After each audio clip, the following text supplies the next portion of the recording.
Chew on This, always a popular segment amongst sports fans where we get 2 or 3 other people to sit down and talk about issues or whatnot in sports. We talk past, present, future.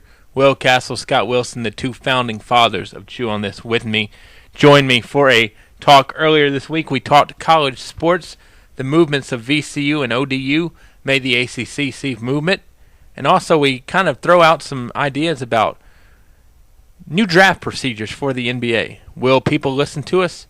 I doubt it, but I hope you listen to this, Chew on This, on the Sports Buffet podcast. Chew on This. Can't think of 2 better guys I'd want to talk sports to, and if I could, I couldn't find them anyway tonight. Bob Alvis, joined by our normal crew of Scott Wilson and Will Castle, and we haven't done this in a long time, at least done one that I've posted in a long time. Let's start off with a lot of movement in college sports right now. Everything, obviously, I'm not stating anything, breaking any news here. Everything is football driven, but let's go with a bit of a local thing. VCU leaves the Colonial for the Atlantic 10. Scott Wilson, your thoughts?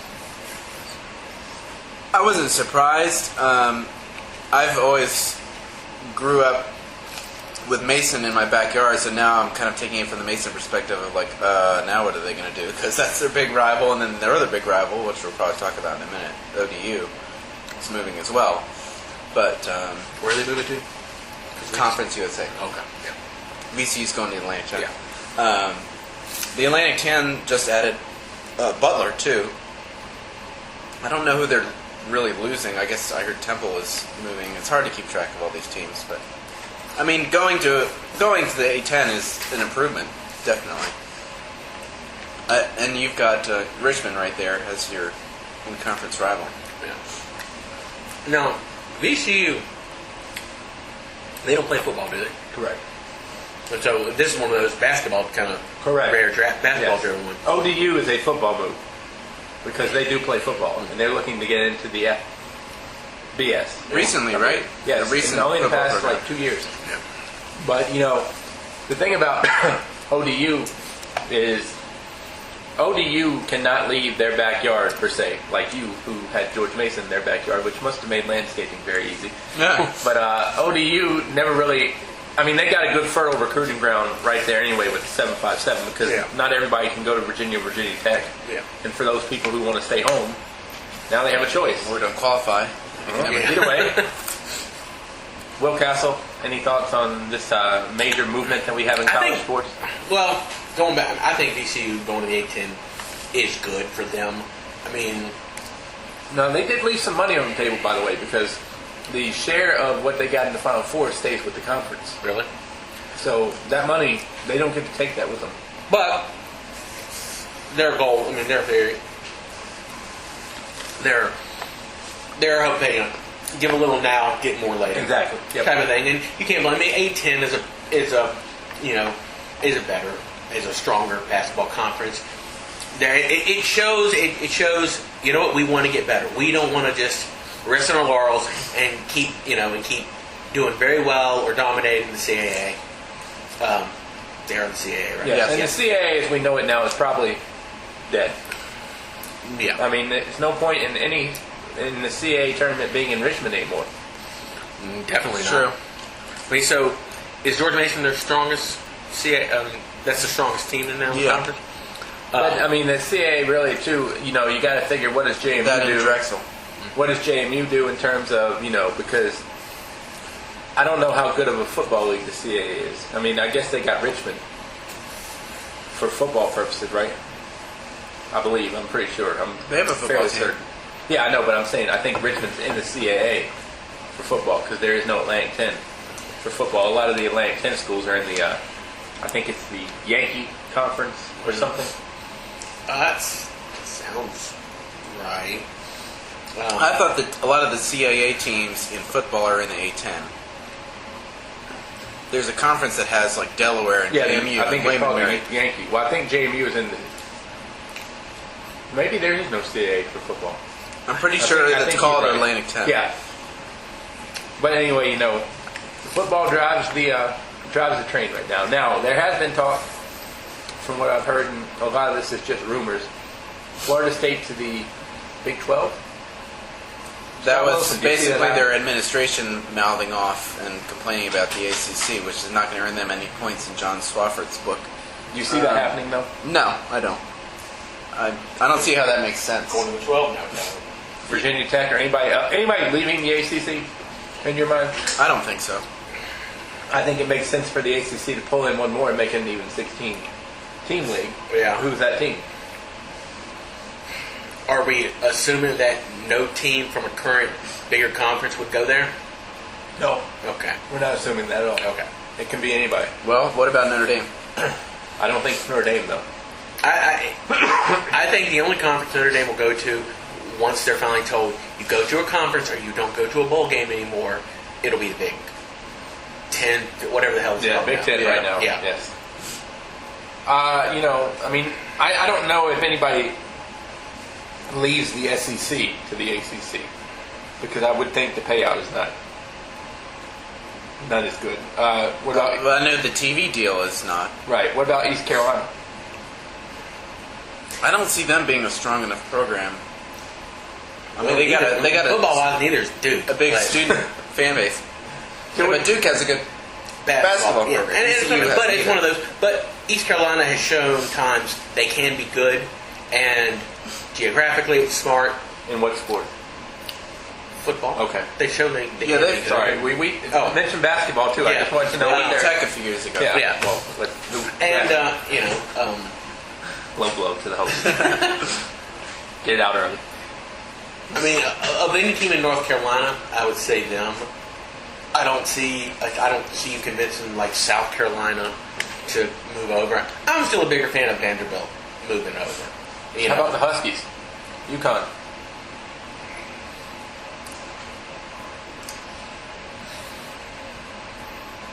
Or maybe UMass. I don't know. Well, wait a second, because I'm confused, because I thought when you said 15 teams that you were including UConn in that. I thought Syracuse and... Because Syracuse and Pitt make it 14. Oh, I'm sorry. I thought Syracuse and Pitt made it 15. Because they have 12 now. Okay, well then... Is UConn's not a definite though, right? Now, are they? I don't think they are. Okay, well then I guess we gotta take two. 2 or 0. because My apologies to our listeners on that. okay, We'll move on. they're at how many now? 14 or 14 with Syracuse and Pitt. yeah. Okay, so yeah, they got So I guess they don't need to expand. Expansion over. The only issue that they have right now is they're playing the 9 conference games in football, which gives you that 4 or 5 home road, which I don't really like. Do But you they're not going to go 10s. right? Do you see a situation at some point to where we could get to a conference to where we have football only conferences and then everything else? I don't think so. Well, if I may, let me bring it up from this point of view. Will Castle, you freelance for some college baseball and some college lacrosse, and even I believe some college softball games. Yes. In the past. yes. Boston College is in the ACC. Miami is in the ACC. Is it worth it to send Boston College's softball team to Miami, or vice versa? Absolutely not. The crowds are crap on a stick. Is it worth it to have men's tennis, Boston College, and even Clemson?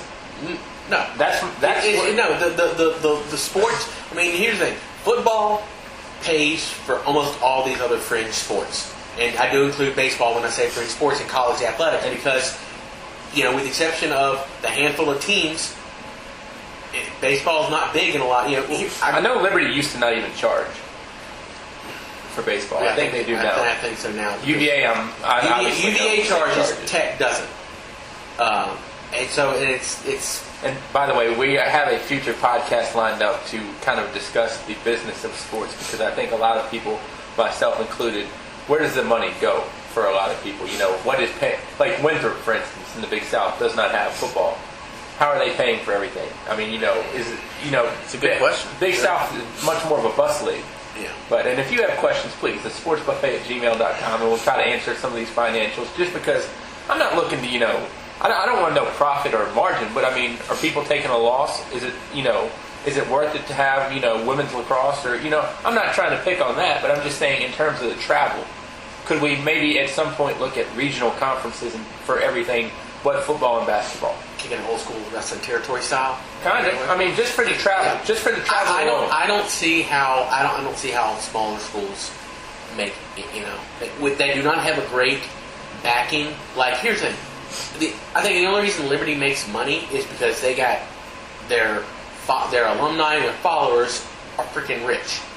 Well, and my point too is how many schools can you name that are known for sports other than football or basketball? I mean, obviously you can go with the big like Iowa for wrestling, hockey, stuff like that. Boston University, but I mean, hockey, what can you tell me about Clemson in terms of non-big time sports? Exactly. I mean, that's kind of the point I'm making is, and baseball does not give full scholarships to everybody on the team. Really? Nope. How many do they give? We'll probably investigate depends. that. I know, like for Liberty, I'm pretty certain that everybody is not full. And Liberty's talking about potentially joining a conference where they're going to play in Colorado. Well, I mean, in a case like that, I'm sure that not every athlete at Georgia Tech for every sport is on full scholarship. Yeah. I mean, that's just You can probably say that about any college. Well, that's kind of my point. But I mean, Well, making a point of some basketball. I think the lower you down, this team has 4 scholarship players on them, so will the other ones just play for the love of the game? Well, I mean, sometimes when people leave early to go to the NBA or transfer, when somebody transfers, do you get that scholarship back? Yes. But when somebody leaves to go to the NBA, do you get that? Yes. Well, how? Because there used to be a 5-8 rule, I believe, in college basketball. A 5-8 rule. You could only sign 8 people every 2 years, no more than 5 in 1 year, to a scholarship. For basketball? Yes. Okay. Because I think We'll have to call up John Calipari and ask him because well, I don't know if it's there are a now. few teams that lose that many people. Yeah. Duke, I remember one year, I forget who it was, but he had to pay his way for the first year, just because they had 6 people coming into the class. Well, that's another good question for your podcast. Anyway, I mean, what would be really kind of cool is if the NCAA, just because they're not a fan of the one and dones. But how do you stop them? Well, if the scholarship rule's in effect, just simply say, all right, if the player leaves, you don't get the scholarship back until they would have normally graduated.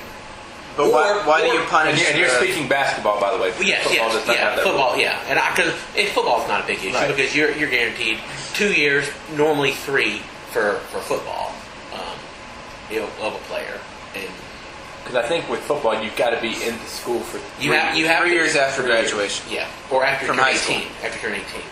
Okay. Yeah. Because I mean you can leave after your sophomore year, but you've got to have you've been a normally redshirt. redshirt that first year. Yeah. You were going to say something. No, I'd say Scott. why would you penalize a program or a coach for a player's selfish decision to go to the NBA early? Maybe you don't recruit them. But you. I mean, it's one of those. Maybe if that's the case, then maybe Kentucky would have only went after one of those 5 guys. Maybe spread the wealth a little All right. bit. Well, let me counter your point here. You don't go after those players, then the coach is on the unemployment line looking for his next job. But here's the. But if you know that I honestly can only go after one of these guys because if I go after all 5 of these guys, I might win a championship. But for the next 4 years, I am screwed like a Vietnamese slut. Well, I know David Stern. I think wanted a little bit more of a rule. Stern? Even for the NBA. I think he was wanting a 2 year. You wanted 2 Yeah. years. Or a 20-year age limit, I think. Yeah. Well, but at the same time, there are some people that do not belong in college. Correct. I mean, just for whatever reason. I was listening to Simmons. He was talking with Steve Kerr. Turner Sports, for those of you who do not know. What? Turner Sports, for those of you who do not know. Steve Kerr. Just keep talking. Okay. Go ahead. It's like Simmons. I'm resetting now. Is what if you draft a player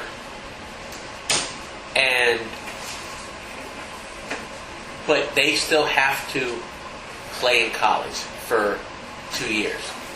And he asked the question a little bit better eloquently. But let's say, like these Kentucky guys, it's like, all right, after they graduate high school, Right. they can get drafted by a team. Right. So, but they have to be. They got They got to play 1 year in college. No. Oh, this is a saying. Okay. Yeah. Sorry. You can get drafted, but you have to play 1 to 2. Minimum 1 year, 2 in college. But once you get out, that's the team you're going for. Maybe it potentially spurs interest in. If you're the Wizards and we're getting this guy in 2 years, it's guaranteed. Maybe it spawns some interest from other people that wouldn't have, they're just kind of waiting. It's a concept. It's a murky. Right. It's full of murk. Well, the other thing maybe you could do, and I don't know how you could do this in terms of what dollar amount you put on it, but Anthony Davis, correct? Yes. Number 1 pick Yes. coming in this year. Make him pay back the next 3 years of school. After he gets paid by the NBA? Correct. Just I don't know. I mean, I'm just spitballing. That would help the athletics department. No, I would say he couldn't go to athletics. You'd have to go to other programs in the school. Go to something else, or it has to go to, even if it goes to a high school. Could you one school, they could do, is that $40,000 a year? If one school got $40,000, they could fund their arts program for a couple years off that. Just something, but it shouldn't go back to sports, honestly, because they're still going to make their money regardless. God, I sound like a hippie when I say that. Well, Scott Wilson, thoughts on this, or are you done with us? No, I'm not done with you. I was just trying to think back to his point. Wasn't there used to be a rule? Didn't there used to be a rule in the NBA where I think a player could get drafted and then decide to go back to school for a year? I believe there I feel was. like that happened with Len Bias. Actually, I think it happened with Bird. Maybe it's Bird that I'm thinking. It was Bird. I can't remember how that worked, but it was because. What happened with Len Bias was an ambulance ride after. No, I know. After the Snorty McSnortison. There used to be. They even had a rule back in the '90s, in the mid '90s, for that, because there was a guy that played at Georgia. His last name was Claxton. I think it was Charles Claxton.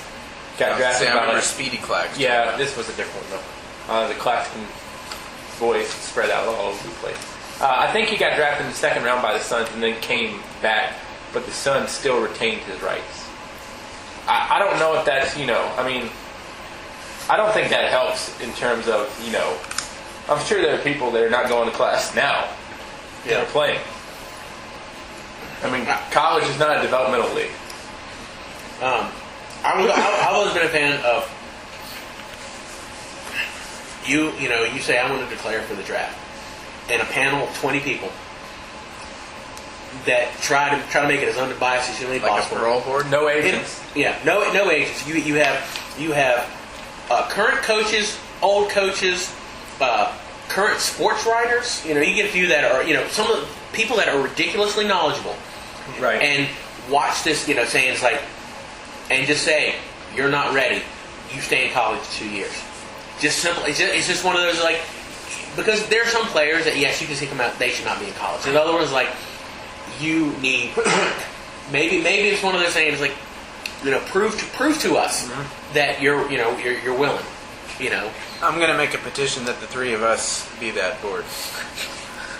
I'm up for it. Do we get a little extra change? I will decline them change in all. the bank. It would have to be anonymous because you're going to get people slipping cash in other people's pockets to make they walk into a giant black room. And all you see is a giant podium and just slight silhouettes of people. And questions are asked with a covered voice. Do you think you are good enough to Going before the Jedi Council? Yeah.